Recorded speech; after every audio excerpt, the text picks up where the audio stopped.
నారాయణపేట జిల్లాలోని మక్తల్లో ఘోర రోడ్డు ప్రమాదం జరిగింది. రహదారిపై 2 కార్లు ఎదురెదురుగా వచ్చి ఢీకొనటంతో 5గురు అక్కడికక్కడే మృతి చెందారు. మృతులు కర్ణాటక, ఒడిశా రాష్ట్ర వాసులుగా గుర్తించారు.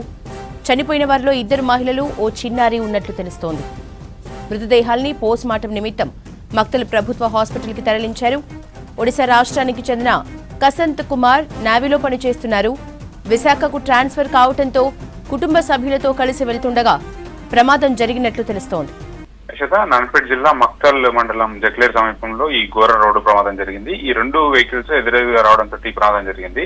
జక్లేర్ దగ్గర స్పాట్ ఇన్సిడెంట్ జరిగింది. ఇది అయితే 2 కార్లు, ఒకటి మహారాష్ట్ర పాసింగ్, అట్లాగే ఇంకోటి కర్ణాటక పాసింగ్ సంబంధించిన 2 వెహికల్స్ ఇవి ఎదురెదురుగా ఢీకొనడంతో అందులో అక్కడికక్కడనే స్పాట్ లో 5 మంది చనిపోయారు. మొత్తం కార్లో 7గురు ఉన్నారు. సో ఇద్దరి పరిస్థితి సీరియస్ గా ఉంది. వాళ్ళని మక్తల్ హాస్పిటల్ కి షిఫ్ట్ చేయడం జరిగింది. సో ఈ 2 కార్లు వేగంగా ఉండడం, దాంతో పాటు ఎదురుగా రావడం వల్ల ఈ ప్రమాదం జరిగింది. అప్రమత్తం లేకపోవడమే ప్రమాదం జరిగిందని చెప్పి స్థానికులు చెప్తా ఉన్నారు.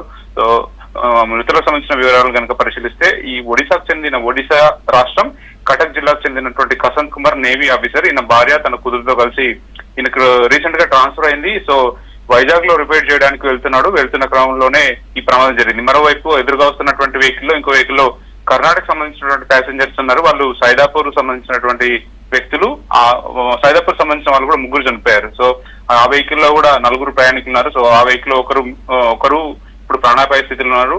ఇంకా మిగతా ఒడిశాకు సంబంధించినటువంటి ఫ్యామిలీ వెళ్తున్న దాంట్లో కూడా కసంత్ కుమార్ కూడా సీరియస్ గా ఉంది. ఆయన పరిస్థితి సీరియస్ గా ఉండడానికి మక్తల్ హాస్పిటల్ షిఫ్ట్ చేశారు. సో డెడ్ బాడీస్ ను కూడా మక్తల్ షిఫ్ట్ చేశారు. ఈ సీరియస్ ఉన్న వాళ్ళను కూడా మక్తల్ హాస్పిటల్లో ట్రీట్మెంట్ ప్రజెంట్ అయితే పొందుతున్నారు.